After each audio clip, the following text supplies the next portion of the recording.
Saudara, sekali lagi karena kadang-kadang suka miskom, saya ini nggak punya gereja, saudara ya. Jadi saya bukan ibu gembala, saudara. Saya dari sejak saya sekolah di Belanda, pulang. Dan Tuhan berkata, maukah engkau berdiri untuk mereka yang terbuang? Maukah engkau untuk ada di tempat orang lain tidak ada? Maukah engkau menjangkau pelacur, anak-anak jalanan, orang penjara, semua yang kata orang lain tidak punya hak dan tidak berharga lagi. Saudara, dan sampai hari ini itu pelayanan saya. Saya bersyukur saya nggak pernah nyesal. Saya lepaskan semuanya untuk menerima dan untuk ada di pelayanan itu. Buat saya itu tetap tempat terbaik. Itu mesbah, tapi itu juga berkat yang terbesar yang saya alami. Saudara, kami punya sekolah. Kami punya rumah singgah di 38 provinsi. Kami punya sekolah kurang lebih di 10 tempat di provinsi di Indonesia. Tapi sekolah kami itu sekolah yang spesial, saudara. Yang kami terima, kami utamakan yang bodoh, ya, yang miskin, dan yang kurang ajar, saudara. Saudara, kalau bodoh tapi kaya banyak yang mau, saudara. Kalau miskin tapi pintar dapat beasiswa, betul kan? Tapi kalau gabungan itu 3, gak ada yang mau. Saudara. Gawatnya mungkin 30% orang, tiga-tiganya ada. Sudah bodoh, miskin, kurang ajar, saudara. Nah, orang-orang seperti itulah yang kami utamakan masuk di tempat kami. Saudara, kalau mereka yang kaya, kami suka bilang, gak mau di sekolah lain aja. Ya, karena apa? Banyak sekolah pasti ada. Karena sekolah kami mengutamakan itu. Tapi hari ini saya melihat mereka yang bodoh, kurang ajar, saudara miskin, mengalami begitu banyak perubahan. Ini cuma salah satu kesaksian. Saudara, ada satu anak masuk ke tempat kami, perempuan, karena dikeluarkan dari sekolah lain. Saudara tahu kenapa? Karena kerjaannya mencuri, saudara. Kemanapun dia pergi dia mencuri. Dan kemudian dia masuk ke tempat kami karena sudah dibuang dari sekolah lain. Dan nilainya itu do re mi fa, tidak sampai sol, saudara. Semua 4 ke bawah. Hari itu mau Eptanas, saudara, masih zaman Eptanas ya, sebelum Covid. Anak ini pergi ke Indomart dan mencuri. Mau dikepukin, sekolah kami ditelepon. Dibilang, Bu, anaknya ada yang mencuri, tolong datang. Saudara, dan kemudian ditanya mencuri apa. Dia tuh kalau mencuri gak pernah yang mahal-mahal. Dia cuma mencuri coklat, beng-beng. Saudara, kurang lebih 15.000. Tapi karena ketahuan mencuri disuruh bayar 50.000. Saudara, anak ini gak mau. Saudara, dan kemudian ribut, mau ditampar dan sebagainya. Kepala sekolah kami datang, minta maaf. Dibayarlah beng-bengnya itu. Terus dibawa ke mobil. Tanya, rumahmu di mana? Kamu sudah makan belum? Belum, diajak makan. Saudara, pada waktu diajak makan anak ini nangis. Dan dia bilang, Miss, kenapa Miss gak marah? Saya sudah berkali-kali bikin malu sekolah. Ini bukan yang pertama. Ini mungkin yang ke-10 saya nyolong. Kenapa Miss gak marah? Saudara, kepala sekolahnya cuma bilang, saya tahu kamu punya alasan. Kamu punya kesakitan yang kamu belum bisa cerita. Tapi boleh enggak hari ini Miss dengar. Saudara, dan tiba-tiba anak ini nangis di meja makan itu. Dan dia bilang, papahnya kawin lagi. Papahnya cukup berada sebenarnya. Tapi karena papanya kawin lagi, ibunya jadi sangat menderita. Dan dia pengen buat gara-gara nyuri. Dia pengen sampai, saudara, masuk penjara atau bikin malu atau bikin heboh. Supaya papanya dengar, saudara.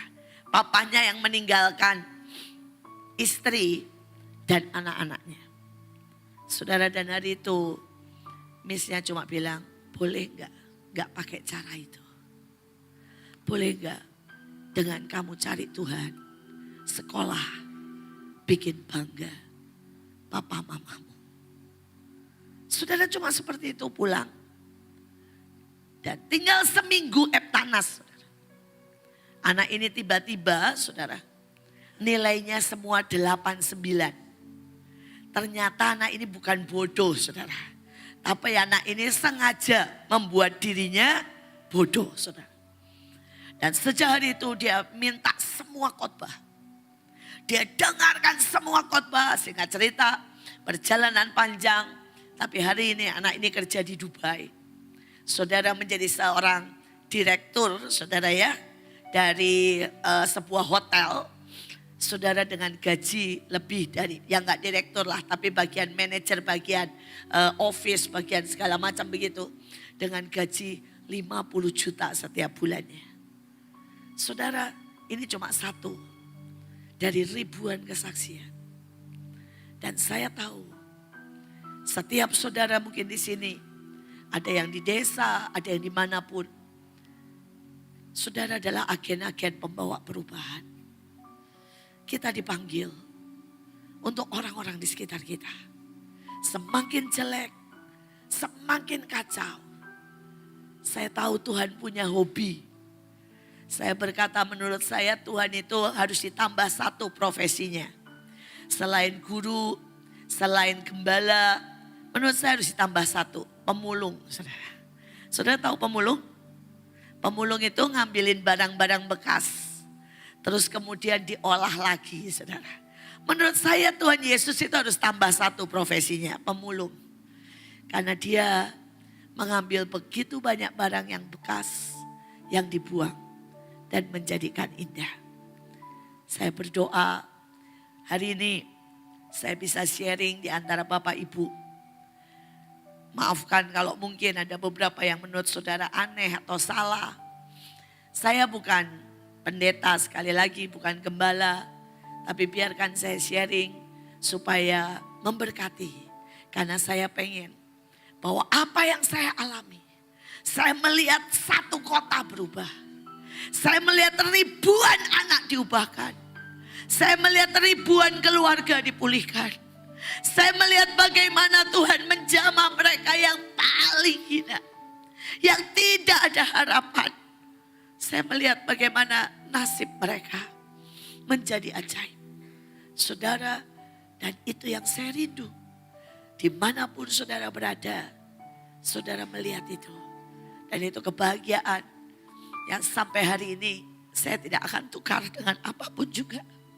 Saya bilang Tuhan, membangun gedung tidak akan pernah membahagiakan seperti yang sekarang saya alami. Ini panggilan yang mulia. Dan saya tahu Bapak Ibu, engkau dimanapun berada, Bapak Ibu punya panggilan yang sangat mulia. Jangan pernah tukar itu dengan apapun yang coba iblis tawarkan buat kita. Saudara, saya khusus mengambil tentang Daud, riwayat Daud dan apa yang Daud buat. Dan saya berdoa ini menjadi kekuatan, menjadi pelajaran buat kita. Saudara, saya ambil judul menggembalakan. Saudara, yang pertama adalah mendoakan, doa keliling, menubuatkan dan memberkati. 2 Samuel 24, lalu berkatalah raja kepada Yoab dan para tentaranya. Jelajahi segenap suku Israel dari Dan sampai Betseba. Adakan pendaftaran di antara rakyat supaya aku tahu jumlah mereka. Saudara, banyak orang berkata ujungnya jelek bu, dihukum. Saudara, dihukumnya bukan karena jelajahi.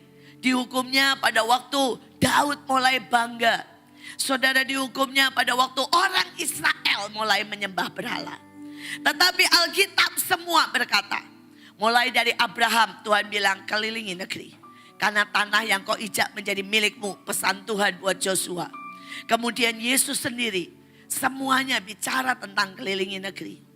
Saudara, hari itu saya masuk ke Mahanaim. Mulai awal saya pulang dari Belanda. Saya tanya begini, Tuhan saya ini tinggal di mana? Dan Tuhan bilang Bekasi. Saya tuh bahkan gak tahu ada kota namanya Bekasi, saudara. Saya tahunya Jakarta, Bandung dan sekitarnya. Gak tahu ada kota Bekasi.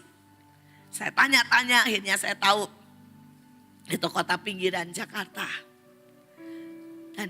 Saya baru tahu kalau itu kota tempat pembuangan sampah terbesar di Indonesia. Semua Jabodetabek, semua sampah di situ. Saya baru tahu kalau kota saya itu tempat penjahat terbanyak, saudara. Semua penjahat kumpulnya di situ. Saudara, dulu mutilasi pembuangan mayat di situ. Saudara, itu juga tempat, kalau saudara pernah dengar judulnya, puisinya Khairil Anwar. Dari saudara ya, sampai Bekasi. Saudara, dan Bekasi adalah tempat pembuangan mayat. Saya baru tahu kalau kota itu isinya, saudara. Ngeri. Maaf kata, aliran hijau. Tempat aliran keras. Dan tempat pembuatan bom. Waktu Tuhan tempatkan saya di situ, saya syok berat. Tapi Tuhan bilang yang sama, kelilingi negeri itu. Saya jalanin, waktu itu anak saya masih bayi. Saya pakai kereta dorong. Dan di kereta dorong saya isinya anggur, minyak urapan, saudara. Terus saya kereta dorong, sembari saya lempar tuh anggur. Saya bilang, Tuhan, tanah ini juga ditebus oleh Engkau. Darahmu juga ada di sini. Tolong selamatkan kota ini. Nanti saya jalan lagi, saya siram minyak. Kan orang gak kelihatan bawa bayi. Dan saya bilang, Tuhan, minyak pengurapan ada di tempat ini. Ambil kota ini jadi milikmu Tuhan. Seperti Engkau mengurapi Daud, mengurapi hamba-hamba Tuhan. Urapi kota ini. Saya angkat berkata, minyak dan anggur kau janji tidak akan dirusakkan. Saudara, dan itu yang saya buat. Dan saya mau bersaksi sama saudara. Tidak secepat membalik tangan, tidak secepat kesaksian saya. Tapi Tuhan kerjakan yang ajaib. Semua aliran keras itu ditangkap satu demi satu, saudara. Saudara, digerebek, ketahuan buat bom. Saudara, dan hari itu ya, saya, Tuhan suruh buat sekolah. Kami mengajukan izin sekolah. Saudara, yang namanya wali kotanya bilang begini, tangan saya kaku. Kalau tanda tangan buat orang Kristen. Selama saya menjabat, karena dia memang aliran keras. Dia bilang tidak akan ada sekolah Kristen. Tidak akan ada rumah sakit Kristen. Tidak ada apapun yang berbau Kristen di kota saya. Saya pulang dengan berkata, Tuhan, ini kota yang sudah Engkau berikan kepadaku. Lakukan sesuatu. Mau apa lagi, saudara? Sudah tidak bisa. Dan Tuhan bilang begini, terus membangun. Ya sudahlah, saya bangun tanpa izin, saudara. Jadi kalau orang lain, saudara ya, izin dulu baru bangun, saya bangun dulu tanpa izin. Tuhan bilang suruh bangun, ya udah mari kita bangun. Saya membangun dengan iman. Kalau saya ceritakan, saudara bisa tidak pulang. Karena setiap detail, semuanya keajaiban. Mulai dari jalan, tanah, mulai dari saudara genteng, sampai saudara di luar, semuanya mujizat. Nah, singkat cerita, setelah hampir setengah bangunan, saya bilang begini, Tuhan ini makin kelihatan. Kalau awal-awal kan tidak terlalu kelihatan ya.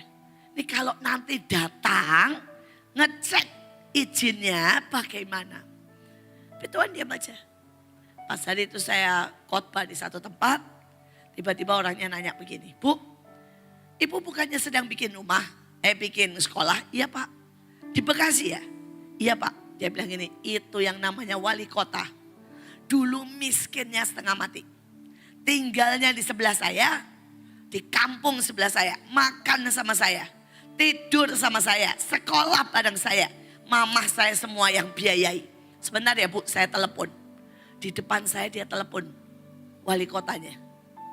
Dan dia bilang, itu sekolah saya. Lu tanda tangan. Saya enggak bayar 1 sen pun. Saudara, saya bahkan enggak ketemu wali kotanya. Saudara, dia bilang ini, besok ibu cuma perlu suruh orang, kasih dia tanda tangan, udah pulang. Saya besoknya kirim orang. Bapak wali kotanya tidak lihat tanda tangan, pulang. Saudara, dan itulah izin sekolah kami. Dan hari ini Tuhan buat yang ajaib. Sejak hari itu sekolah Kristen terbangun, kemudian mulailah rumah sakit Katolik semuanya terbangun. Sekali lagi, Dia Tuhan yang bertanggung jawab. Dimanapun saudara ditempatkan. Ya. Saudara mungkin Bu, Ibu enggak tahu kondisi tempat saya. Saya memang enggak tahu, tapi Tuhan tahu. Dan Dia Tuhan yang bertanggung jawab. Dia Tuhan yang bisa merubah tempat yang paling tandus menjadi tempat yang paling ajaib. Saya 27 tahun di Bekasi. Dan hari ini kota kami, saudara, dari kota paling non toleransi, kota kami menjadi kota nomor 1 di Indonesia, paling toleransi. Kota kami dari kota nomor 1 paling kotor, sekarang kota kami nomor 6 paling bersih, saudara, se-Indonesia. Kita tahu Tuhan kita Tuhan yang ajaib. Setiap tahun kami dikasih free pakai saudara Gor, ya, untuk buat Natal dan buat Paskah. Mereka bilang terserahlah mau pakai apa aja terserah. Saudara bayangkan betapa ajaibnya Tuhan kita. Dan apapun yang diberikan Tuhan dalam hidupmu. Mungkin itu kota, desa, daerah kumuh, daerah miskin. Mulai jalani negeri. Kelilingi. Karena itu janji. Tanah yang kau pijak akan menjadi milik. Itu menggembalakan, saudara. Mari kita lihat yang kedua. Datanglah orang-orang Yehuda mengurapi Daud di sana. Menjadi raja atas kaum Yehuda. Ketika Daud diberitahukan padanya orang-orang Yabes menguburkan Saul. Maka Daud mengirim pesan, diberkatilah kamu oleh Tuhan. Karena kamu menunjukkan kasihmu kepada tuanmu Saul dengan menguburkannya. Saudara bisa bayangin situasinya ya. Ini Daud baru dilantik. Tiba-tiba mereka jalan ngambil mayatnya Saul dan kemudian bikin upacara besar-besaran buat Saul. Kalau Daud ini pikirannya negatif, akan bilang begini, mereka berontak nih. Mereka ini gak terima aku. Mereka tetap pilih Saul, betul enggak? Saudara, ini lagi acara pelantikan. Mereka bikin acara Saul. Tapi Daud bilang, diberkatilah engkau. Hai engkau yang setia. Saudara, dia membawa persatuan. Dia tidak membawa perpecahan. Saudara kita sebagai anak Tuhan dimanapun, mari bawa persatuan. Jangan pernah keluar dari mulut kita, itu gereja aneh. Jangan pernah keluar dari kita, itu orang apa-apaan sih ngelawan kita. No. Kita ini harus bawa persatuan. Berkati. Karena itu panggilan kita. Saudara, saya punya tetangga itu aliran keras. Pada waktu saya kasih tangan saya buat jabatan, dia ngomong begini, maaf, kami tidak bisa jabatan tangan dengan perempuan dan Kristen. Apalagi Cina. Terus dia pergi. Saudara bisa bayangkan ya, mau jabat tangan diomongin begitu, saudara. Muka saya ini sebenarnya hasil gado-gado. Saya ini gak asli Cina, saudara. Saya sudah tes DNA. Dan darah saya 45% itu Jawa Tengah, orang Jawa asli. Cinanya saya cuma 20%. Memang saya ada darah Belanda dan ada darah Pakistan. Karena papa saya punya keturunan Pakistan. Tapi nggak tahu kenapa orang kalau ngelihat saya katanya Cina. Saudara ya, padahal 40%. Jadi harusnya Jawa saya ini ya. Saudara, ya anggaplah Jawa Cina. Ya. Nah, mereka bilang begitu, ya sudah. Tapi Tuhan itu ngomong, mereka ini aliran keras, memang benar-benar keras, saudara. Istrinya pakai ninja. Dan Hari itu Tuhan ngomong begini. Beliin kopi yang tulisan Arabnya segede-gedenya. Untung waktu itu Joshua sama Kesia, anak saya sama mantu saya di Malaysia.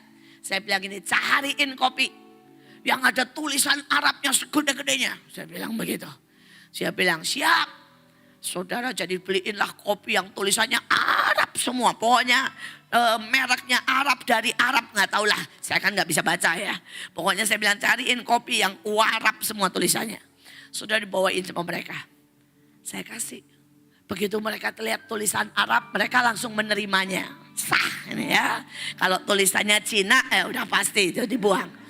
Tapi ini tulisannya Arab, saudara. Saudara, mereka terima. Jadi saya malah mereka bilang begini, enak. Ya pokoknya kalau tulisan Arab buat mereka enak, saudara. Jadi saya sudah stok. Sebulan saya bilang, oh sudah habis. Saya kasih lagi, saudara. Tiba-tiba setelah kurang lebih setahun 2 tahun.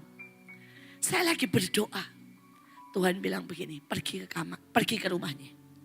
Saya bilang, Tuhan, saya itu mana mungkin bisa masuk ke rumahnya. Pasti ini orang berdosa nih, Cina Kristen perempuan. Tapi Tuhan bilang pergi. Ya udahlah, Tuhan bilang bawa uang, bawa minyak urapan. Ya sudah, saya nurut aja. Bawa uang, bawa minyak urapan, saudara. Saudara sampai di rumahnya saya ketok-ketok, Bu, Pak. Tidak ada. Tapi suara rame banget di dalam, suara TV. Jadi saya buka pagar, masuk lagi ke dalam. Bu, Pak, tidak ada lagi. Tapi pintu terbuka, saya bukalah. Saudara, saya dapatin apa, bapaknya lagi terkapar. Dan hari itu saudara saya bilang, Bu kenapa? Dia bilang, Bapak kena serangan jantung. Terkapar, sudah tidak ada. Saya siram minyak urapan. Saya bilang, Bu boleh saya doain? Silahkan. Kalau kepepet kan selalu silahkan ya. Saudara, itu the power of kepepet. Ya carilah waktu-waktu kepepet, itu powernya gede, saudara. Saudara, saya siram minyak urapan, saya pukul dadanya, saya doa. Saudara, bapaknya bangun. Bangun kaget. Terus saya bilang, Bu, kirim ke rumah sakit. Dia bilang, saya enggak. Jadi mereka, saudara tahulah, kalau mereka itu perempuan enggak boleh pegang uang. Pokoknya aturannya banyak, saudara. Dan ibunya bilang, saya enggak tahu, Bu. Caranya ke rumah sakit, saya enggak pegang uang. Saya panggilin taksi, saya kasih uang. Saya bilang, Ibu pergi aja. Bilang langsung masuk UGD, bilang kena serangan jantung. Singkat cerita tertolong. Dan bapaknya datang sama ibunya ke rumah saya. Tanpa jilbab, saudara. Terus dia bilang begini, Ibu boleh doakan kami sekali lagi. Saya sudah sembuh tapi saya pengen Ibu doakan saya. Saya sampai, kenapa gak pakai jilbab, Bu? Hehe, gak apa-apa. Saya pikir kalau ke rumah ibu gak boleh pakai jilbab. Boleh. Saya bilang gak masalah, boleh. Lain kali kalau minta didoakan datang aja ke rumah saya pakai jilbab komplit. Gak apa-apa, Bu. Saya bilang. Saudara, sampai hari ini hubungan kami baik. Mereka percaya Yesus walaupun tetap agamanya. Mari bawa persatuan. Saudara bisa bawa persatuan dengan cara apapun. Ya. Jangan pernah bawa pemisahan, itu mengembalakan. Demikian juga dengan anak, dengan istri, mungkin dengan suami.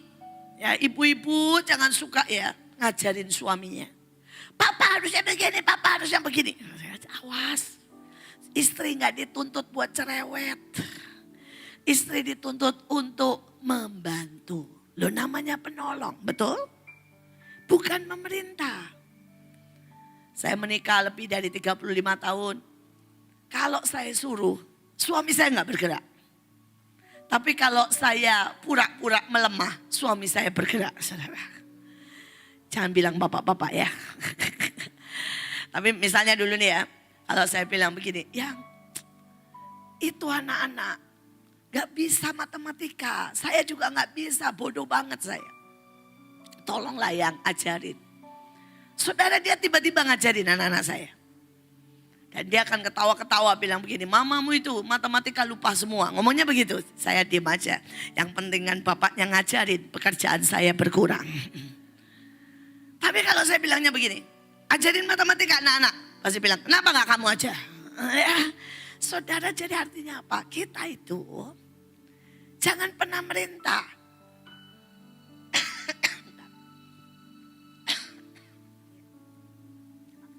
Saya bawa aja ke sana.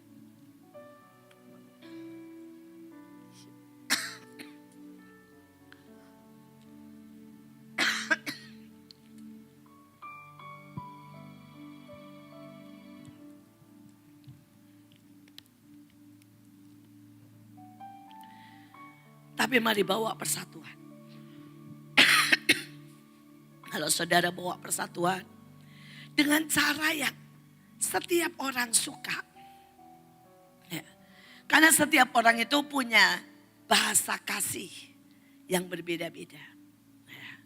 Bahasa kasih yang satu harus merasa dibutuhkan. Itu suami saya. Suami saya itu suka jadi hero, saudara ya.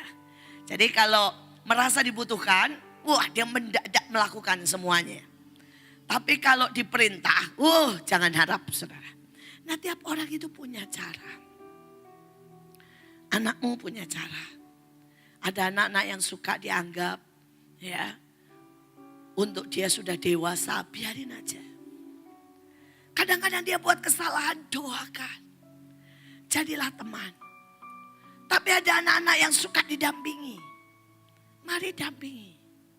Karena setiap anak kita, setiap istri, suami punya cara. Dan kita mau jadi pemersatu, bukan pemecah. Itu mengembalakan. Itu mengembalakan. Mari kita lihat yang selanjutnya. Di dalam 1 Tawari 25, selanjutnya untuk ibadah Daud, para panglima menunjuk anak-anak Asaf, anak-anak Heman, anak-anak Yedutun. Mereka bernubuat dengan diiringi kecapi, gambus, dan ceracap. Penyembahan itu kunci dalam segala hal. Saudara, saya ada hari-hari di mana saya keliling kota dengan menyembah. Saudara, ada hari-hari kami nyanyi di atap, nari di atap. Saudara, dan saya mau berkata ya, aduh itu sangat kelihatan. Jakarta itu dan Bekasi itu tempat paling polusi se-Indonesia. Seperti yang saya katakan, setiap hari kami membakar kira-kira saudara ya 8 ton sampah di kota saya. Jadi saudara bisa bayangkan asapnya kayak apa, baunya kayak apa. Itu di kota saya. Dan belum lagi Jakarta dengan mobil yang paling banyak. Ya penduduk Jakarta itu 7 juta saudara. Saudara dan mobilnya ada berapa? 5 juta sendiri. Mobilnya. Saudara bisa bayangkan mengerikannya asapnya. Dan itu enggak pernah clear. Jadi Jakarta itu langitnya tidak pernah clear. Tapi tidak bisa dipungkiri sampai itu masuk. Setiap kali kami menyembah. Saudara, seluruh Jakarta sampai Bekasi. Langit semua clear. Sampai bisa lihat gunung ke Bogor, ke Bandung. Saudara bisa bayangkan. Setiap kali nyembah. Se-powerful itu penyembahan. Kami berkali-kali, saudara, melihat yang namanya atmosfer itu berubah. Hari itu, kalau saudara pernah ingat, bagaimana Indonesia pernah hampir porak-poranda gara-gara Ahok. Orang minta Ahok masuk penjara, masih ingat? Itu demo besar-besaran. Di Jakarta ada lebih dari 5 juta orang turun ke jalan. Hari itu kami sudah tidak tahu bagaimana untuk mencegah bakar-bakaran, kerusuhan. Tuhan bilang, buat penyembahan. Di atap 24 jam, di 6 titik mengunci Jakarta. Jadi kami buat di 6 titik. Saya ini orang yang persis saudara ya. Di atas kami sewa hotel. Saudara di pas jalanan itu. Dan kami dari atas. Ketika mereka mulai teriak begini ya. Bunuh, hancurkan Cina, Kristen. hancurkan. Kami itu di atas nyanyi. How great, kami nyanyi saudara. Tuhan berkuasa, kami nyanyi. Shalom. Saudara, tiba-tiba di depan mata saya. Nanti ada sebuah kelompok angkat bendera merah putih. Nyanyi. Satu nusa, satu bangsa. Tiba-tiba semua mereda. Saudara, nanti mereka lagi satu lagi kelompok mulai nyalain, bakar saudara. Ban bekas. Kami di atas nyanyi lagi. Saudara, kami udah sampai habis semua lagu saudara ya. Rasanya lagu apa lagi nih? Oleh darah anak domba. Tiba-tiba itu bisa ada yang gini. Itu dia, siapalah artis. Ayo foto-foto. Foto-foto bannya habis saudara. Nggak jadi bakar-bakar. Itu kami jaga 24 jam. Sekali lagi kami lihat itu dahsyat. Itu benar-benar real saudara. Itu pertempuran yang sangat real. Sampai kami berkata, Tuhan, kuasa penyembahan sangat ajaib. Saya berdoa, seberapapun saudara, mari bawa kuasa penyembahan di desa, di kota saudara. Atmosfer pasti berubah. Kalau saudara bawa di gerejamu, istilah saya ya. Pujian dan penyembahan itu jalan raya untuk kuasa Tuhan, mujizat, lawatan, atmosfer diturunkan. Atmosfer ilahi. Saya selalu berkata yang paling berkuasa nih istilah saya ya. Lebih dari pengkhotbah, itu pemain musik dan WL saudara. Karena kalau mereka sudah buka jalan, ini istilah saya nih ya. Saudara cuma angkat tangan aja kuasa Tuhan terjadi. Tapi kalau mereka gak buka jalan nih saudara. Saudara khotbah sampai ngeden orang tidur. Jadi bawa kuasa pujian penyembahan. Di setiap rumah. Saudara akan lihat keajaiban. Itu akan day by day. Saya bersyukur saya punya orang tua yang membawa kuasa pujian penyembahan. Saudara bukan selalu dalam bentuk mesti keyboard, semuanya komplit ya. Saudara bisa dalam bentuk doa, bisa dalam bentuk nyanyi di rumah, bisa dalam bentuk syafaat. Itu penyembahan kita. Papa saya itu selalu bangun jam 4 pagi dan mulai nyembah. Dia akan berlutut. Jadi di keluarga kami sampai hari ini di tempat saya gak ada kursi. Kecuali buat oma-oma, opa-opa yang gak bisa duduk di kursi. Kenapa? Latihan. Nanti di surga gak ada kursi loh saudara. Nyembahnya semua berlutut di lantai loh saudara ya. Jadi gak apa-apa latihan saudara. Tapi saudara bilang, Bu memangnya gak boleh duduk? Boleh lah, saya juga duduk di kursi. Tapi karena itu istilah saya warisan dari ayah saya. Ayah saya selalu tidak pernah berdoa di kursi saudara. Dia selalu berlutut. Dari jam 4 pagi. Tiap hari. Tidak pernah ada hari tanpa dia berlutut dan menyembah. Saudara ibu saya adalah seorang penyanyi. Dia bisa main piano. Tapi kalau main piano kan susah dibawa-bawa. Jadi dia pakai keyboard. Pakai keyboard kecil. Dan dia akan setiap hari. Nyanyi itu minimal pagi sejam, sore sejam. Dan saya melihat sungguh atmosfer itu merubah banyak. Saya masih ingat ini hal kecil ya. Tapi itulah yang mendidik saya. Jadi kami pernah miskin, sangat miskin. Dan saya tahu dari lagu yang dinyanyikan ibu saya. Kalau ibu saya tiba-tiba dari pagi nyanyinya El Shaddai. Itu berarti tidak ada duit saudara. Jadi lagu yang seperti El Shaddai. Tidak ada uang nih mama saya. Gak ada makanan. Jadi tergantung lagunya. Kalau lagunya aku bersyukur, nah itu banyak uang saudara ya. Kalau lagunya El Shaddai itu berarti tidak ada uang saudara. Nah terus kalau begitu saya ini kan masih kecil. Saya hari itu kira kelas 1, kelas 2 SD. Saya akan bilang begini, Ma, pagi ini makan apa? Hari ini makan apa? Dan mama saya akan jawab begini, nyanyi, tidak ada makanan. Terus saya suka jawab begini, namanya juga anak ya. Kalau lapar, disuruh nyanyi tambah lapar. Terus mama saya bilang nih, lu ndak nyanyi, ndak keras nyanyi, mama nggak kasih makan seharian. Terus dia bilang, buka mulut, nyanyi yang keras. Maka nyanyilah saya El Shaddai. Dengan terpaksa, El Shaddai gitu ya. Nggak pakai hati, nggak ada hati. Adanya dipaksa nyanyi. Terus saya kan teriak-teriak, El Shaddai, El Shaddai. Pokoknya sekeras-kerasnya. Tapi saya mau bersaksi saudara. Tidak pernah tidak datang berkat. Kadang-kadang setengah jam, kadang-kadang sejam. Selalu berkat datang. Nanti tiba-tiba ting-tong, ada orang kasih mie. Tiba-tiba ting-tong orang bilang, Bu tadi malam saya ada pesta. Ini lebih makanannya nasi kuning.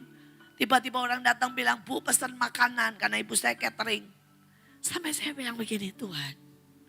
Sakti ya. Nyanyi itu sakti. Karena itu jadi kebiasaan saya sampai hari ini. Sampai hari ini. Kalau saya sakit, tidak ada uang, apapun saya akan milih nyanyi. Mahanaim itu berkali-kali mau diserbu. Karena saudara bisa bayangkan ya. Hari itu kami melayani anak-anak rumah singgah. Dan kami ajarin lagu Aku Anak Raja. Tapi mereka mendengar setiap kami pagi sebelum penyembah, sebelum mereka masuk, mereka tuh udah nunggu di luar. Kami di dalam nyembah. Mereka dengar lagu haleluya, puji Tuhan. Semua mereka dengar. Dan anehnya mereka tuh di luar semua apa lagu kami. Nah apa yang terjadi? Mereka di masjid nyanyi haleluya, puji Tuhan. Itu lagu semua di luar kepala mereka. Jadi mereka kalau di masjid ya, mereka bisa nyanyi aja dengan santai. Haleluya, haleluya. Atau kau ku sembah. Saudara bayangkan, itu terjadi. Sampai hari ini. Tapi hari ini udah tidak ada keributan. Mereka sudah mikir, udahlah Mahanaim biarinlah terserah mereka gitu. Tapi waktu itu, saudara mereka datang ke tempat kami. 5.000 orang. Mau menyerbu. Dan saya waktu itu bilang, saya tidak bisa buat apa-apa. Saya bilang buat semua teman-teman yang takut silahkan di rumah. Yang mau, ayo kita nyembah. Saudara saya bilang HP semua kumpulin. Karena kalau enggak tiap kali lihat HP. Sampai mana kita enggak bisa nyembah. Saya bilang HP semuanya taruh. Termasuk HP saya. Saya bilang ayo kita nyembah. Dan hari itu kita nyembah. Kita lupa. Saudara dari jam 9 sampai jam 2. Begitu jam 2 saya kaget. Loh ini sudah berapa jam kita nyembah. Saya bilang kok saya enggak dengar suara. Enggak dengar penyerbuan. Akhirnya saya bilang ayo buka HP. Begitu buka HP saudara laporan datang semua. Dari polisi dari mana-mana semua datang. Bilang Bu tiba-tiba kepala mereka yang paling tinggi meninggal dunia. Jadi kena serangan jantung bukan karena kena kutuk saudara ya. Kena serangan jantung. Dan mereka semua tidak jadi ke rumah saya, semua layat saudara ya. Kan kalau mereka harus dalam waktu 1 hari dimakamkan. Jadi mereka semuanya ke sana berdoa. Nah cuma inilah orang Kristen. Begitu dengar itu, amin, bubar, makan. Ya. Pada waktu ada tantangan, nyembah saudara. Pada waktu selesai, hore, terima kasih Tuhan, makan. Ya. Tapi untung Tuhan itu mengerti. Untung Tuhan itu mengerti ya. Tapi itulah. Karena itu saya berkata jangan pernah tinggalkan kuasa penyembahan. Ini sangat ajaib. Dan orang bertanya kepada saya, apa kunci? Sampai hari ini kami ada. Saya bilang salah satunya penyembahan. Apa kunci keajaiban? Begitu banyak. Saudara kalau mau tahu paving di tempat kami. Ini cuma satu dari 1.000 kesaksian. Hari itu kami nyembah. Ada orang Buddha lewat di depan kami. Saudara dia tidak bisa berhenti sampai mobilnya stop. Dia nangis, dia bilang ada Tuhan di sini. Ada Tuhan di sini. Dia minta ketemu saya. Dia bilang gini Bu, ada Tuhan di sini. Saya ajak dia terima Yesus tapi dia bilang, tapi saya tidak bisa tinggalkan. Saya tetap Buddha. Saya bilang tidak apa-apa. Yang penting kamu terima Yesus sebagai Tuhan Juru Selamat. Dan kamu bergaul sama dia. Saya ajari bagaimana bergaul sama Tuhan. Terus dia bilang begini, Bu, saya ini cukup berada. Saya pengen kasih sesuatu. Tapi saya orang Buddha, saya tidak layak persembahan saya masuk ke tempat ibu. Saya bilang, tidak apa-apa Pak. Saya pikir kalau ngasih uang kan ya saya mau ya, masuk enggak apa-apa ya, ngasih apapun ya. Saya bilang enggak apa-apa Pak, dia bilang enggak. Ini orang Buddha kadang-kadang lebih tahu diri dari orang Kristen. Dia bilang saya enggak layak. Tapi saya akan buat dari ujung ke ujung. Punya ibu semua saya tutup paving. Saya kerjakan, saya bayar. Biar ini jadi tanda bahwa saya menyembah Tuhan. Walaupun saya menyembah Tuhan di luar. Saudara, sampai hari ini paving kami dari ujung ke ujung itu pemberian orang Buddha. Dia cuma terterpa, dia di luar, di jalan, hanya karena kuasa penyembahan. Mari kita teruskan bersyafaat. Ya. Dan raja itu berkata kepada Aurana, tidak, aku harus membelinya kepadamu dengan harga penuh. Karena aku tidak akan mempersembahkan kepada Tuhanku tanpa membayar. Lalu Daud mendirikan di sana mezbah bagi Tuhan. Mempersembahkan korban. Maka Tuhan mengabulkan doa untuk negeri itu. Dan tulah itu berhenti menimpa orang Israel. Salah satu bersyafaat adalah juga dengan memberi korban. Ada yang salah dengan orang Kristen zaman sekarang. Kita ini kalau dikasih gratis bilangnya apa? Yes. Betul. Tapi Daud dibilang, lu Daud tuh dikasih gratis. Ini tanah semua buat kamu. Dia bilang, enggak. Aku tidak akan menaikkan korban tanpa bayar. Syafaat bukan sekadar bicara, saudara. Tapi syafaat waktu kita bayar sebuah harga di hadapan Tuhan. Mungkin harganya ego kita. Mungkin harganya kita tidak tidur malam. Dan kita mulai doa nyembah Tuhan. Mungkin harganya ketaatan kita. Mungkin harganya orang bilang kita aneh. Tapi bisakah kita bayar harga? Mungkin saudara orang yang pasti pernah mendengar keanehan saya. Saya ini orang aneh. Tapi kalau orang nanya, saya cuma bilang itu harga yang murah. Setiap kali kita buat di sebuah tempat yang besar, misalnya Monas waktu itu kita buat 1 juta orang. Saudara, maka keluarlah semua keanehan. Pokoknya setiap kali makin takut saya, makin aneh saya, saudara ya. Saudara bilang kenapa? Saya cuma mau bilang gini, Tuhan, cuma ini yang saya bisa buat. Hari itu waktu kita buat di Monas, saya datang ke Monas setiap jam 3 pagi, saudara, seminggu sekali. Dan saya akan kelilingi Monas dengan cara 6 langkah. Dan saya berlutut nyanyi. 6 langkah, saya berlutut nyanyi. Saya ikuti cara Daud ketika dia mengarak tabut. Tapi saya tidak ngarak tabut. Saya cuma 6 langkah. Saya berlutut nyanyi 1 lagu. Dan orang bilang, Ibu In aneh, gila. Saya bilang, Tuhan, tidak tahulah orang ngomong apa. Tapi di hati saya,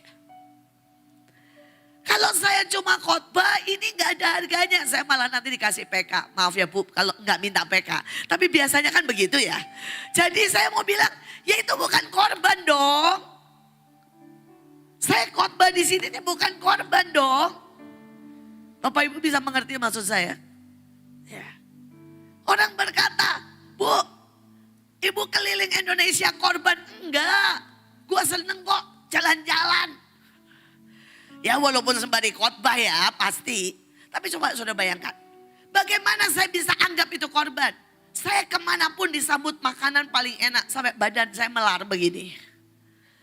Saudara, kemarin saya sampai di Semarang. Saudara, itu makanan sampai saya bilang ini. Kenapa ya kalian itu memanjakan saya sampai saya tidak bisa menolak. Saudara, mulai dari tahu gimbal, saudara ya, gudeg, kemudian semua makanan Semarang. Sampai saya pusing. Tadi sampai di sini semua makanan Blora di dalam situ. Apa saya nggak pusing, saudara? Dan kalau saya menganggap itu korban, menurut saya orang yang nggak tahu diri. Saudara bisa mengerti maksud saya? Itu berkat kok. Itu kenikmatan. Saya nginep di hotel terbaik. Apa yang bisa saya sebut korban? Karena itu setiap kali saya buat acara, saya cuma bilang, Tuhan, saya gak bisa. Kalau saya mau ngomong uang, saya gak punya uang. Dan uang selalu dari Tuhan. Terus mau ngomong apa saya? Apa yang saya bisa sebut korban? Selain saya jalan, saya nyembah. Dan saya cuma bilang, Tuhan, perhitungkan. Perhitungkan. Ada orang yang berdoa di tempat ini. Ada orang yang minta lawatan di tempat ini. Dan saya bersyukur itu mengalir kepada seluruh anak buah saya. Mereka tidak pernah saya suruh, ada yang jam 12 malam bawa banner keliling. Ada yang jam 3 pagi, saudara, nyanyi pakai gitar. Dan itu yang setiap kali kami buat. Dan kalau saudara tahu bagaimana dampaknya, saya cuma selalu berkata kita kerjakan 1%. Tuhan 99%. Saudara, hari itu ada FPI mungkin 300. Saudara, mereka datang itu buat membuat kerusuhan. Tapi saudara, 300-nya hadir paling rajin. Dari jam 9 pagi pada acara mulai jam 12 siang. Jam 9 pagi sampai 9 malam mereka tidak pulang. Dan ketika kami datangi, kami berkata, Pak, kenapa tidak pulang? Ini 300 orang FPI mau buat kerusuhan. Mereka bilang apa? Di sini seperti surga. Kami tidak bisa pungkiri ada Tuhan. Dan mereka bilang, Bu, saya ada yang sakit ini, semua sembuh. Tanpa satu orang pun mendoakan. Dia Tuhan yang bekerja, saudara. Tapi dia cuma mau sedikit cinta. Sedikit korban. Sedikit aja. Kita meletakkan, saudara, ego kita. Dia akan turun. Maukah kita bersyafaat? Maukah kita sungguh-sungguh berdiri buat kota, buat daerah, buat bangsa? Saya punya seorang teman. Ini dahsyat sekali. Dia tidak pernah berdiri di depan. Tidak pernah berdiri di depan. Beliau baru meninggal, saudara. Saudara, dia tidak pernah jadi WL. Dia tidak pernah deklarasi, dia tidak pernah muncul. Tapi saudara, apa yang dia buat? Dia doakan ibu-ibu, tante-tante, om-om yang sakit. Dia kunjungi rutin. Saudara, dia kunjungin ke rumah sakit. Dia bawa dari rumahnya pergi cuci darah. Mereka yang gagal ginjal. Saudara, oma-oma yang tidak bisa pergi karena kena stroke. Dia duduk di sebelahnya, dia cerita. Pada waktu dia meninggal, saudara, teman-teman semua membuktikan. Dia memenangkan ribuan orang selama pelayanannya. Tidak pernah karena satu kali pun berdiri di depan. Kesaksian aja enggak. Tapi dia menangkan ribuan jiwa. Waktu saya ditelepon, Bu, namanya Ibu Ripka. Ibu Ripka meninggal. Saya ini baru terima gini. Telinga saya audible. Tuhan ngomong, yang setia. Yang kukasihi, yang kepadanya aku berkenan, sudah waktunya berjumpa dengan aku. Saya bilang, yang setia, yang berkenan. Hari itu bahkan saya nggak tahu bahwa Ibu Ripka melakukan begitu banyak.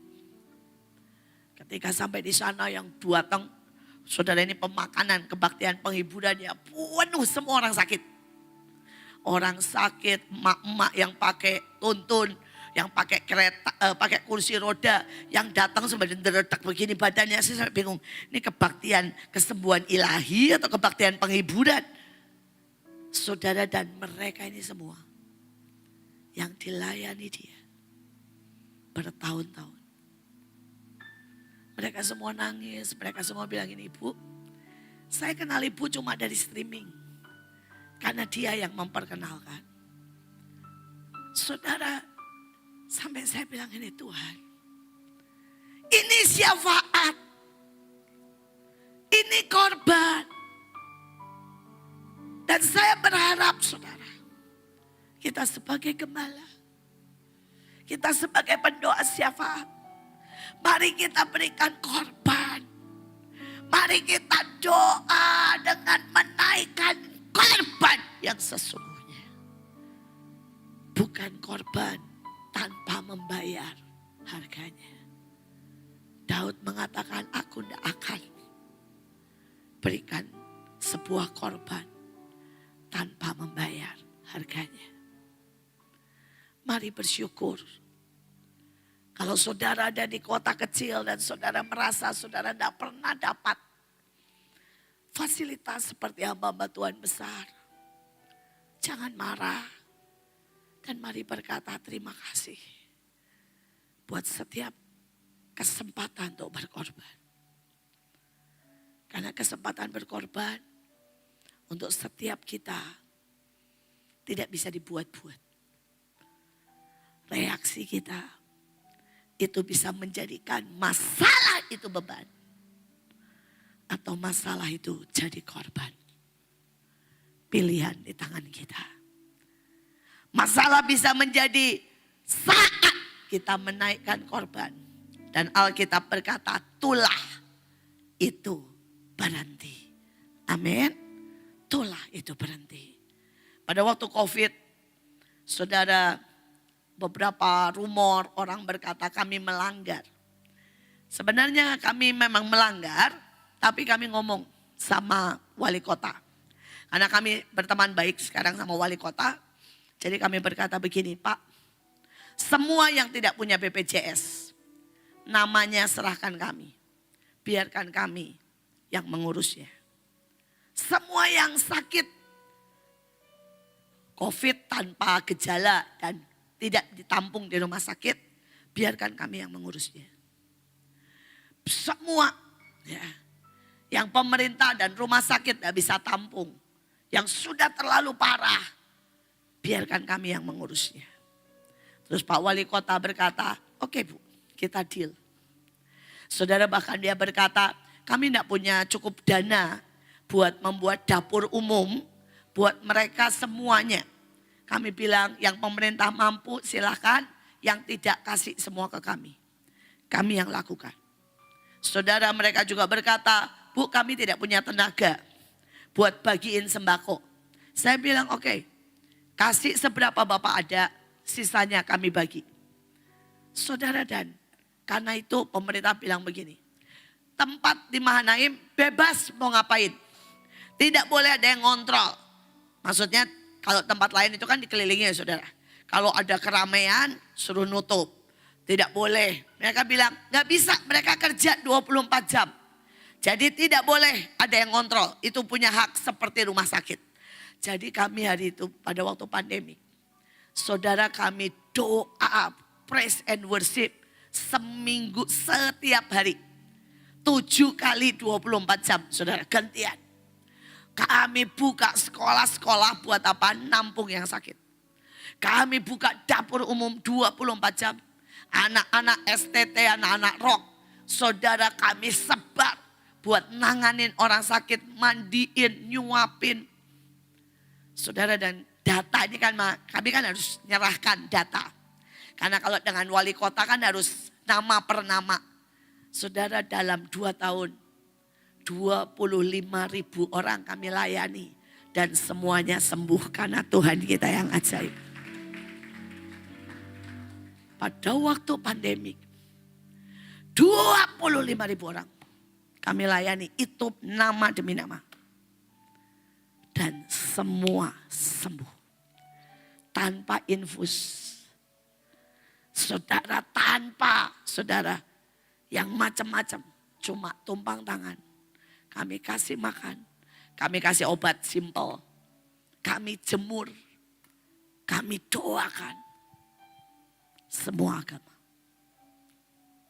Untuk itulah kita ada. Kekristenan tidak boleh sembunyi pada waktu ada bencana. Pada waktu ada tulah. Pada waktu ada masalah. Kita harus jadi jawaban. Amin.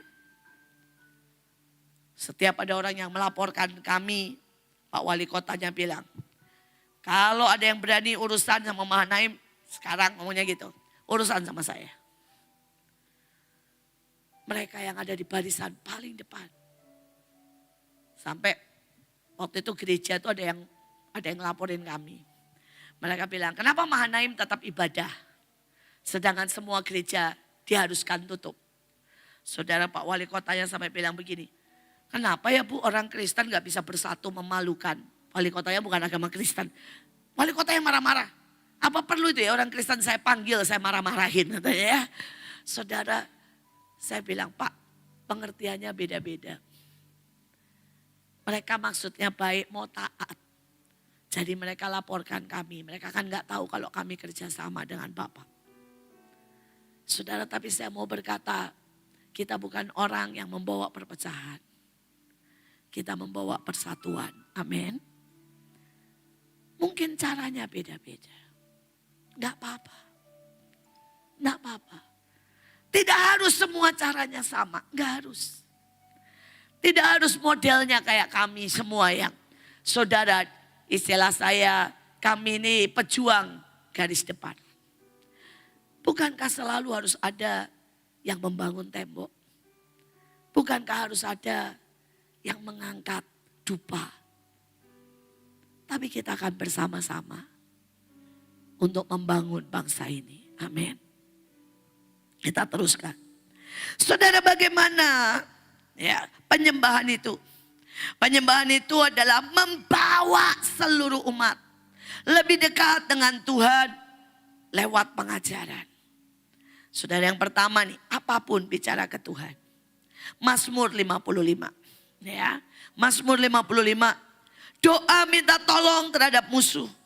Nyanyian pengajaran Daud. Berilah telinga ya Allah kepada doaku.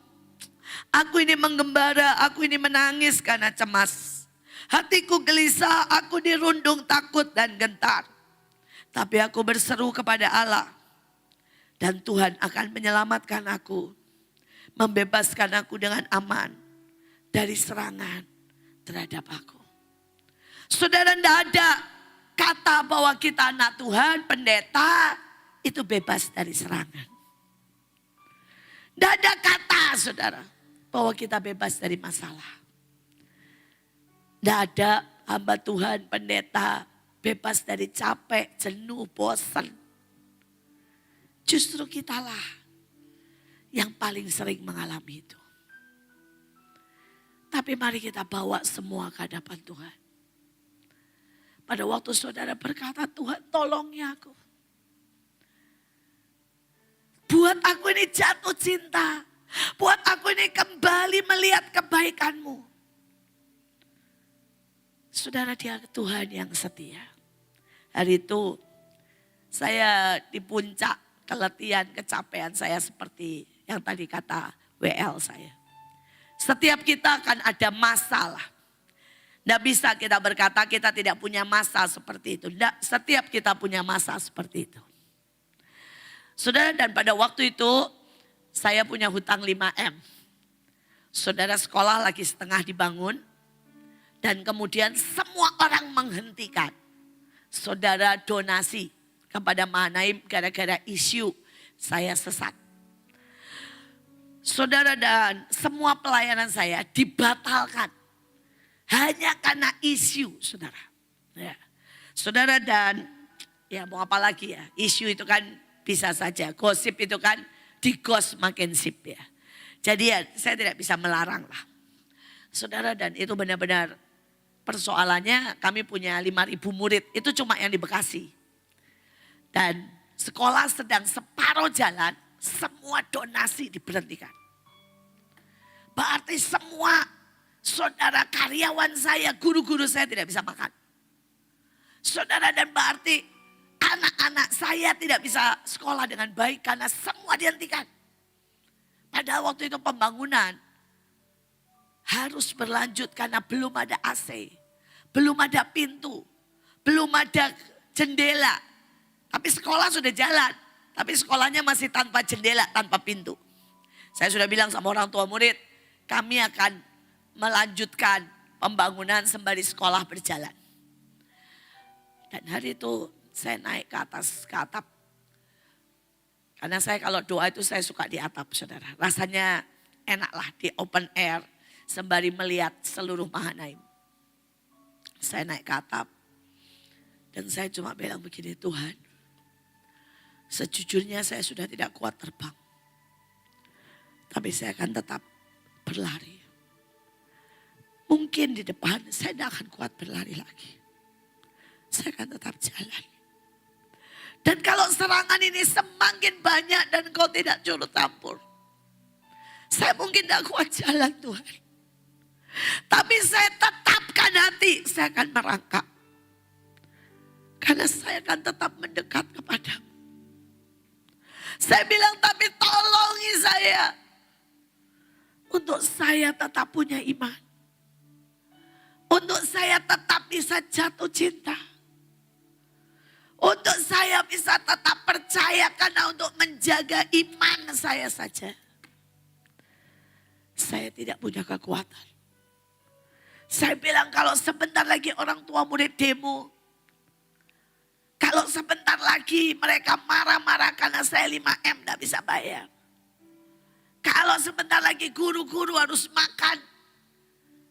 Hari itu saya punya 800 karyawan. Saya bilang, saya tidak tahu. Saya di titik sangat habis. Saudara, dan hari itu saya cuma nyanyi dengan lembut.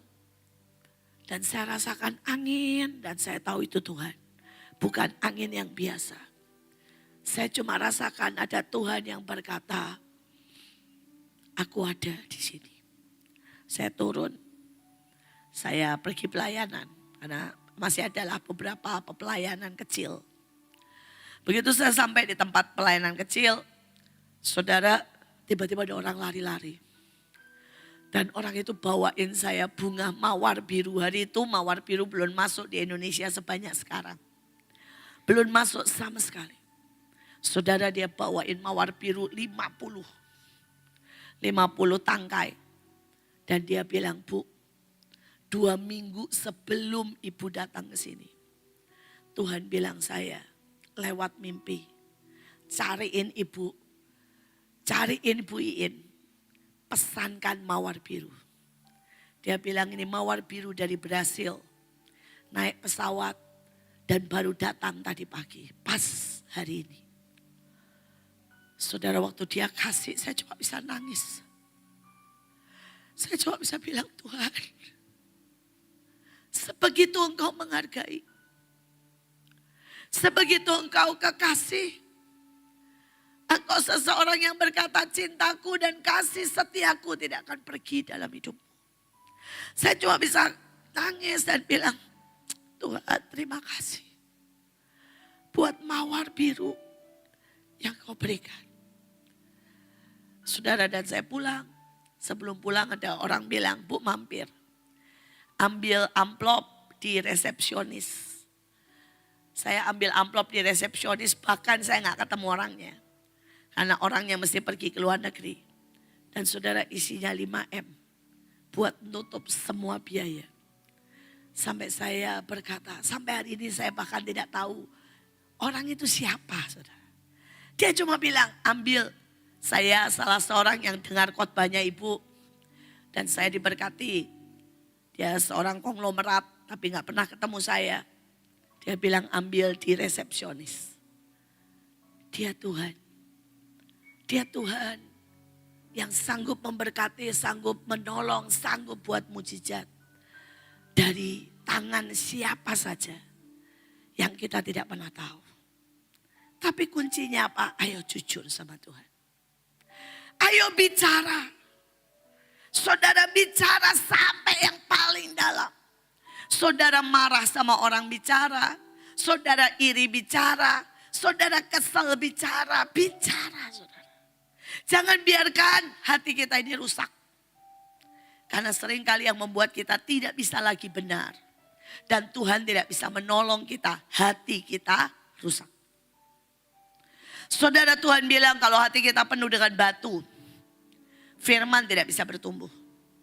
Kalau hati kita penuh dengan duri. Maka hati kita akan penuh dengan kekhawatiran. Kalau hati kita sudah pahit. Alkitab berkata kita kemanapun akan menyebarkan kepahitan. Saudara, Alkitab berkata kalau hati kita penuh racun. Maka kita akan menjadi orang yang terkutuk. Karena apa? Kita tidak sedang mengajar kebenaran. Tapi kita sedang menyebarkan racun. Saudara, mari cek hati kita. Seringkali kita sebagai hamba Tuhan, pelayan Tuhan. Kita ini ngajar. Tapi kita gak pernah beresin hati kita. Hati kita sudah pahit.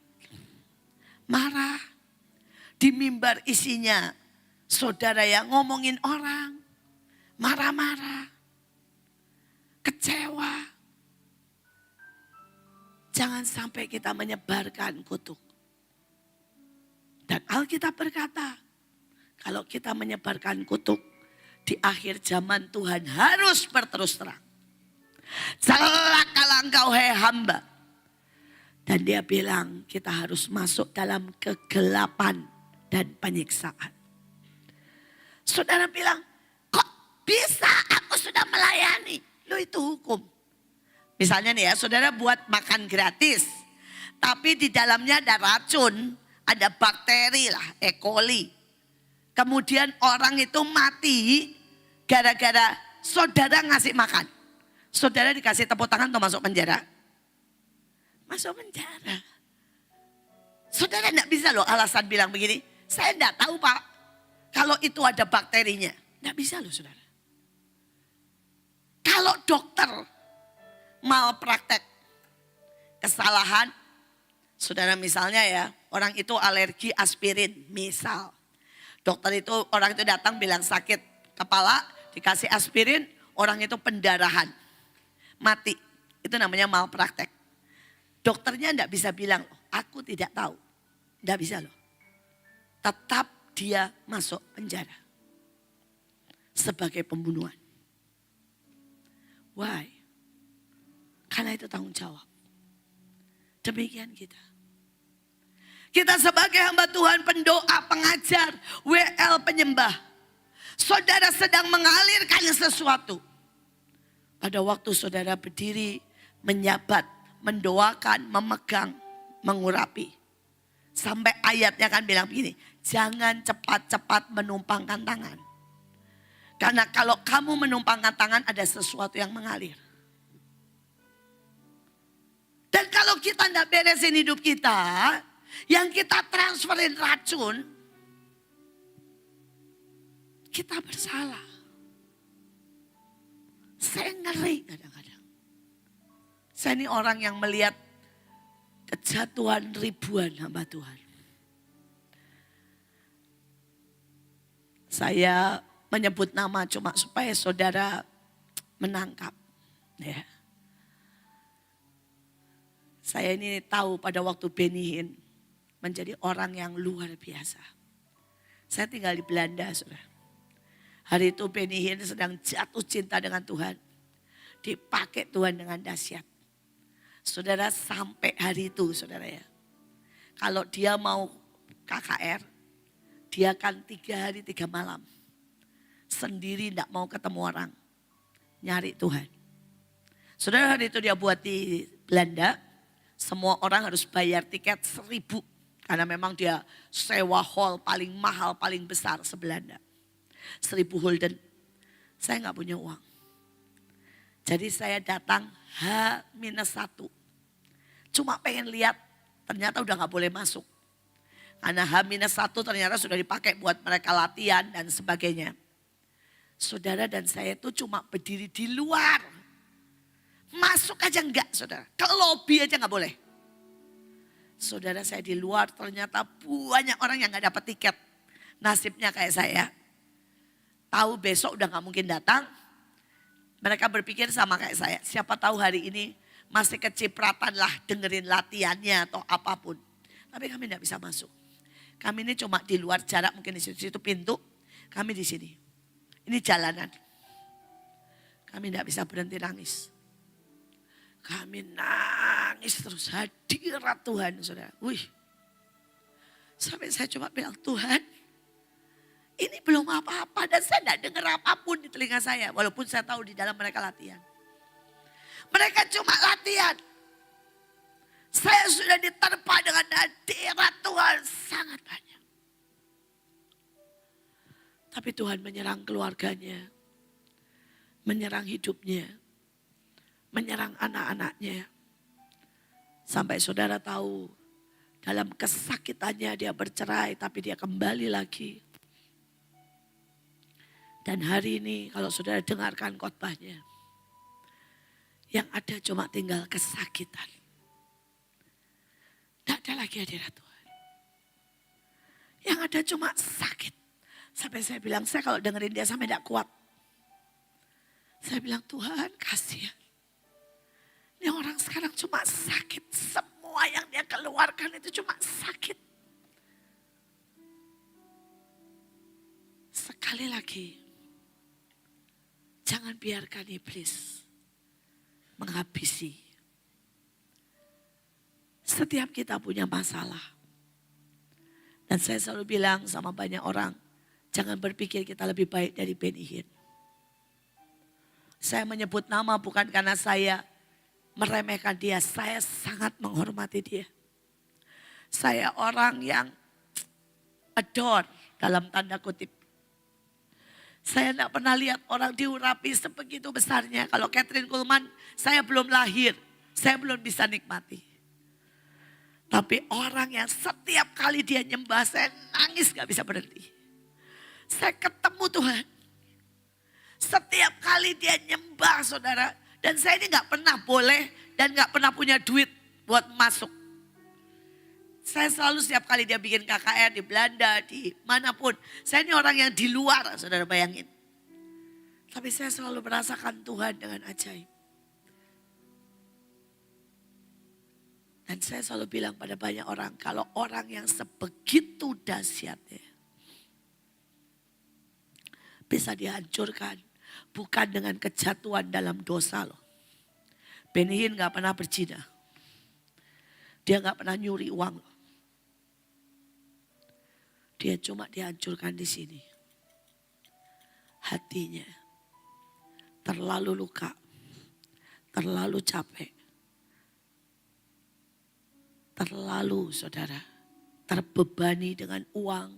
Dengan segalanya. Saya bisa ceritakan banyak hal. Mungkin saudara pernah kenal, ini teman saya juga yang saya hormati, Jeffrey. Saudara S. Chandra. Kami dulu bersama-sama pelayanan. Setiap kali dia nyembah dulu saudara. Wih saudara, satu lagu. Saya selalu ngomel sama anak-anak buah saya. Jangan bangga lu. Kamu belum bisa nyamain sama Jeffrey Chandra. Saudara dia itu dulu ya satu lagu saudara 10.000 orang udah nangis semua. Hadirat Tuhan udah bas. Saudara kami sering duet. Dia WL dia nyanyi dan dia bilang lu yang bawa firman ya. Saudara dalam konser-konsernya kami sering kali duet. Saudara dan saya tidak bisa pungkiri. Satu lagu 10.000 orang. Dan nangis, ngangkat tangan, berdiri, ada yang rebah. Sampai saya selalu bilang gini, Jeff, Lu sakti banget sih. Enggak bisa cerita dengan persoalan demi persoalan. Saudara, kejadian demi kejadian. Dan hari ini bahkan dia tidak bisa menyembah.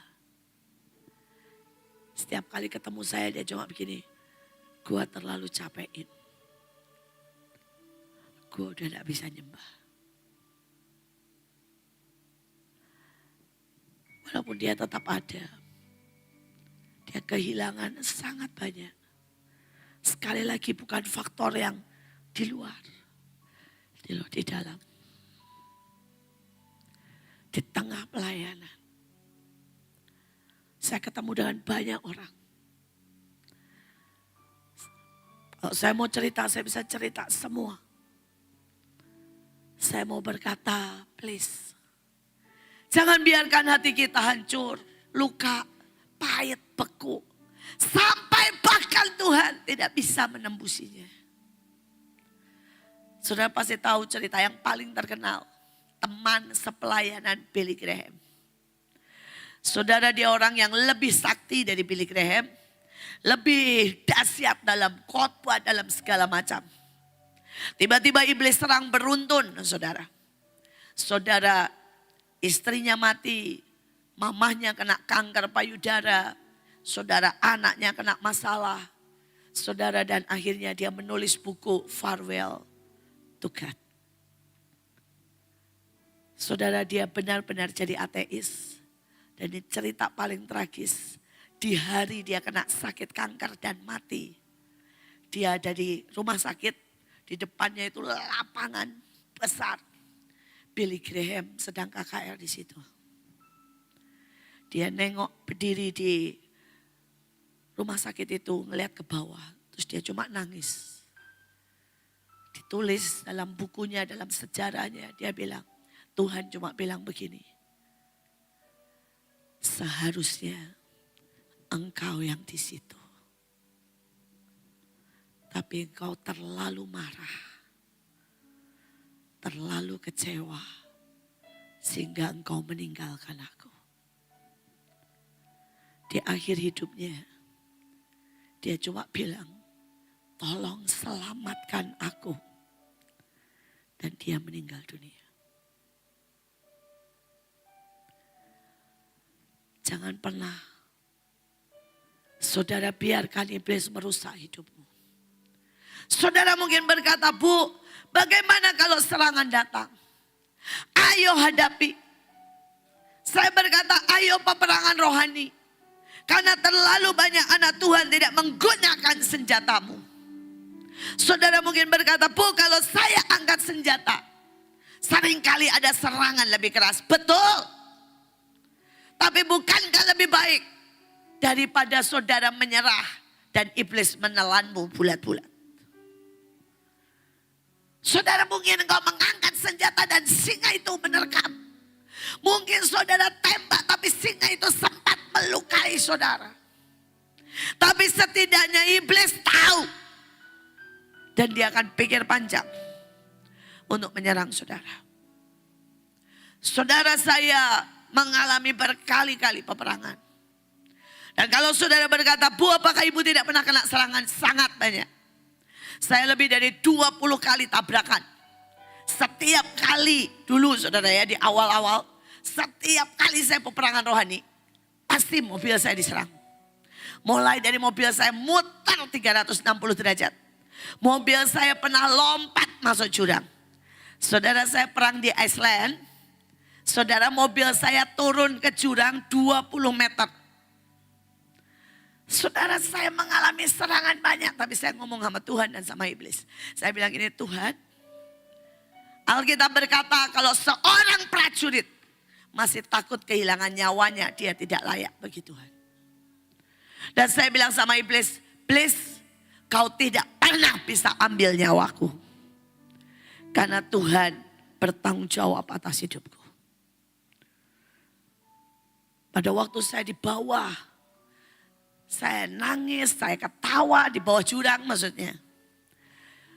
Saya pergi sama anak saya yang besar, Stephen. Saudara mungkin kenal anak saya yang kecil, Joshua. Tapi Saudara mungkin nggak kenal anak saya yang besar. Anak saya yang besar itu lebih peka dari Joshua, tapi lebih lebih nyelelek, lebih cuek, saudara. Saudara, tapi dia lebih pintar soal IQ. IQ-nya di atas rata-rata. Jadi waktu peperangan di Iceland, saya harus bawa Stephen. Kenapa? Karena di sana itu tidak ada Google, tidak ada, begitu di daerah-daerah tertentu itu hilang, saudara semua. Tidak ada sinyal. Saudara, jadi harus semua di luar kepala. Saudara harus tahu arah kemana, harus ngitung pom bensin terakhir di mana. Saudara harus ngitung berapa derajat yang tidak bikin, saudara ya, mobil saudara beku. Pokoknya hitungannya rumit banget, saudara. Jadi kalau dia pergi sama saya, waktu itu kita perang di Iceland, karena Tuhan yang suruh di kutub utara. Kalau saudara nggak tahu kutub utara, saudara, pokoknya paling ujung di bumi, saudara. Dan dia bilang begini, Mama, ini tempat terakhir kita ke WC. Kalau Mama nggak ke WC lagi, nggak bisa lagi loh. Jadi Mama harus sekarang ke WC, paksain pipis, dan ingat 3 jam lagi tidak boleh pipis. Sampai kita ketemu WC lagi. Nanti kita akan sampai ke pom bensin. Dia bilang ini tempat terakhir kita pom bensin. Kita akan jalan 5 jam baru ketemu pom bensin lagi. Ini terakhir Mama bisa dapat kopi panas katanya. Sesudah itu kita akan menempuh minus 20 dan tidak ada kopi panas. Ambil dulu kopi panas. 5 jam lagi kita tidak bisa. Saudara, itu anak saya. Jadi saya bawa dia karena memang otaknya encer dan hitungannya itu sangat tepat. Kalau Stephen, kalau Joshua itu lebih gini, mari jalan bersama Tuhan dan kita lihat nanti apa yang terjadi. Nah, kalau kutub utara perang model Joshua, kita bisa mati di tengah jalan. Karena beku, saudara ya. Jadi saya bilang untuk kutub utara saya lebih baik bawa kokonya aja. Yang hitungannya kayak bapaknya. Wah, titik demi titik, koma demi koma.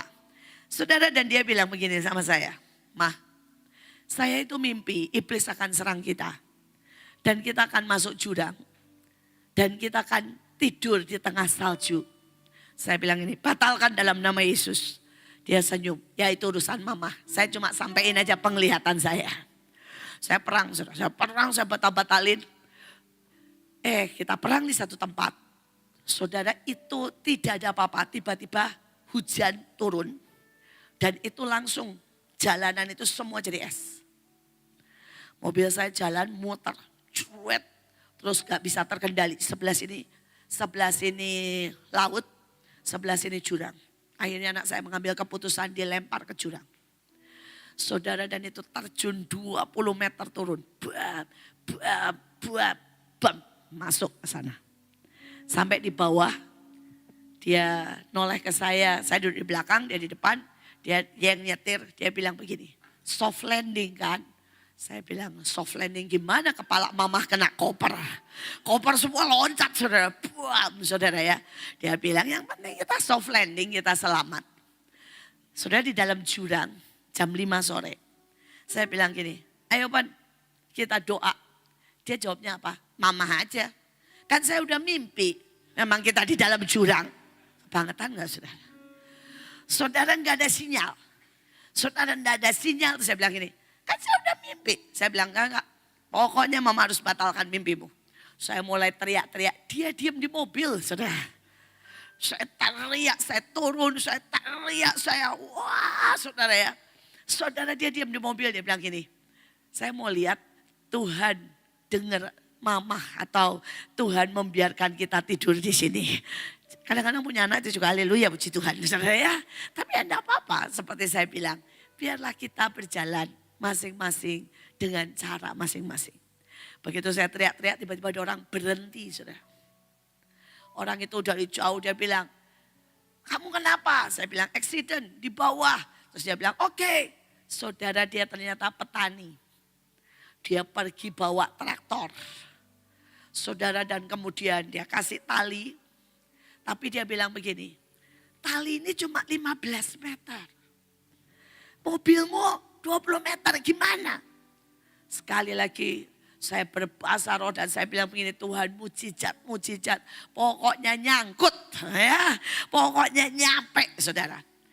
Terus kemudian singkat cerita sampai, saudara. Dan kita bisa diangkut ke atas. Dan orang yang gak mau dibayar, diberkati apapun gak mau. Kami melanjutkan perjalanan jam 12 malam sampai ke tempat penginapan. Waktu saya sampai ke tempat penginapan, saya gantian bilang sama anak saya, bisa kan dibatalin? Mama gak mau suruh tidur di tengah jurang, minus 20. Minus 20 saudara bayangkan. Saudara, terus anak saya ketawa. Ya saya kan cuma sampaikan pernyataan, ternyata Tuhan memang mendengar doamu. Terus dia tidur aja saudara.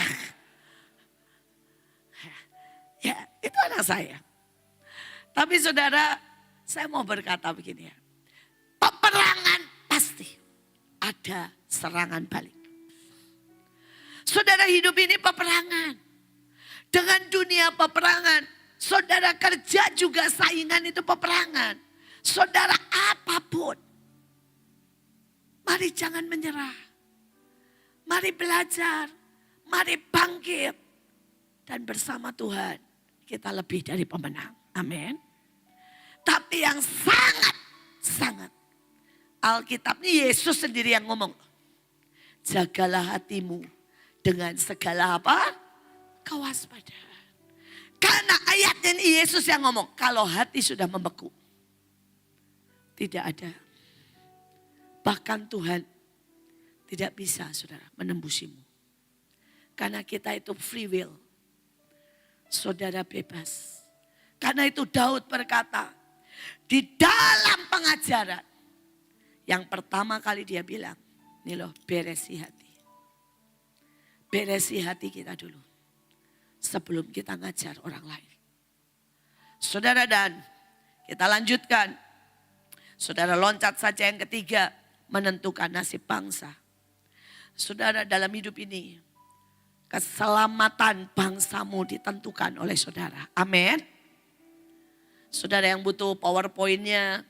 Saudara tinggal minta, ini punya Tuhan bukan punya saya. Isinya juga semua ayat. Saudara bisa minta sama bagian media. Saudara ya, semua isinya ayat. Saya bersyukur kalau saudara mau mempelajari. Tapi kita ini gereja menentukan nasib. Ayatnya berkata, kalau umatku berdoa, maka aku akan mendengarkannya. Betul? Saudara, ada banjir atau tidak ada banjir? Tergantung saudara. Saudara, apakah di daerahmu ada bom atau tidak ada bom? Tergantung saudara. Saudara, kami sudah membatalkan ribuan bom di Bekasi. Saudara, hari itu Tuhan suruh doling. Dan ada satu tempat Tuhan suruh muterin 3 kali. Puji Tuhan yang doling hari itu peka banget. Kebetulan Ibu Deborah Puji itu pemimpin tim doa. Pegang daerah itu. Medan Satria namanya. Itu daerah terpencil di Bekasi. Saudara, Tuhan suruh dia puterin 3 kali, dia puterin 3 kali. Habis dia puterin, Tuhan bilang gitu, itu rumah. Kamu tumpang tangan di depannya. Saudara, dia berdiri di depannya berdoa. Dalam saudara 1 jam, ada orang datang karena rupanya di dalam pesan pizza.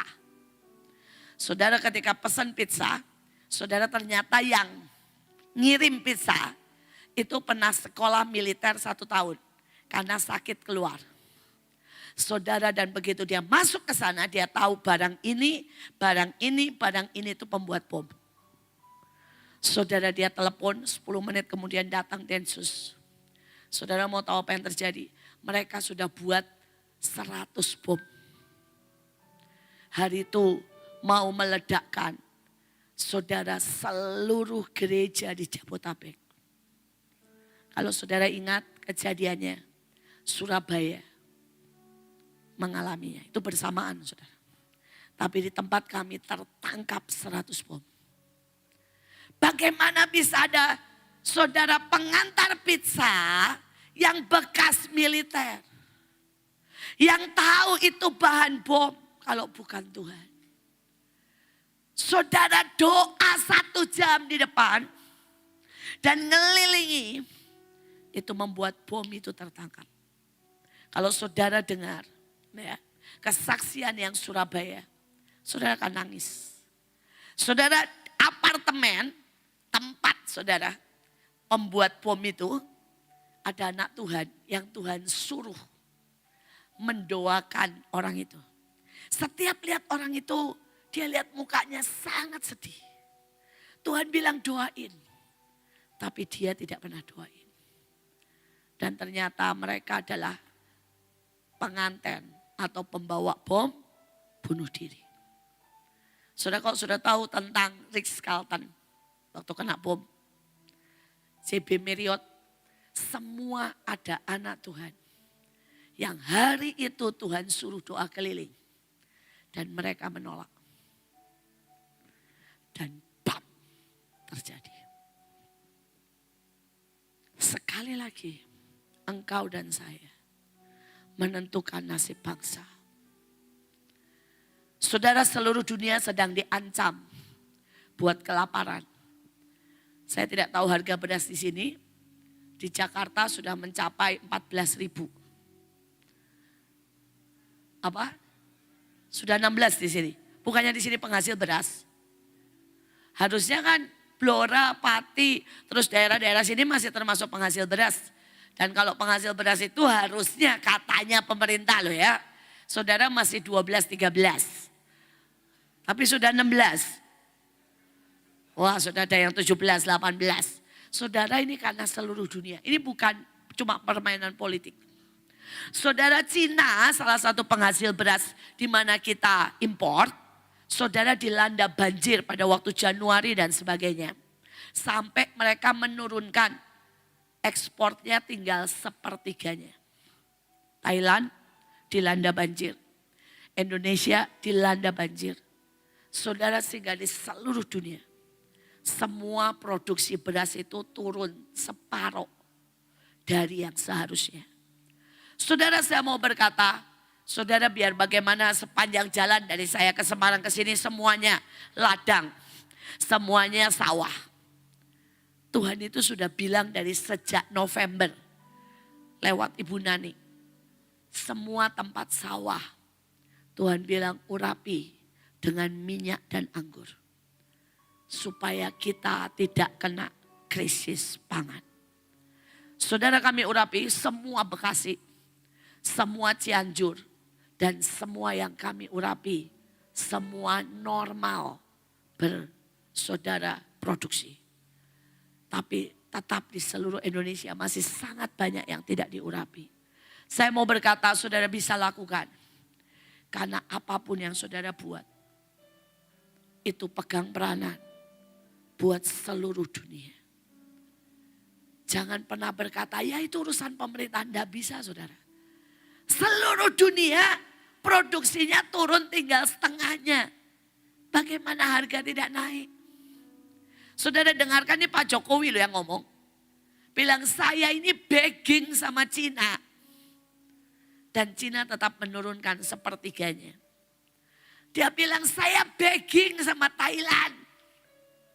Thailand cuma ngasih setengahnya dari seharusnya. Karena mereka semua dilanda. Saudara, sandang akan semakin susah. Karena apa? Kecuali sintetis. India tahun ini berkata akan mengurangi ekspornya setengahnya. Karena kapasnya, produksinya menurun total.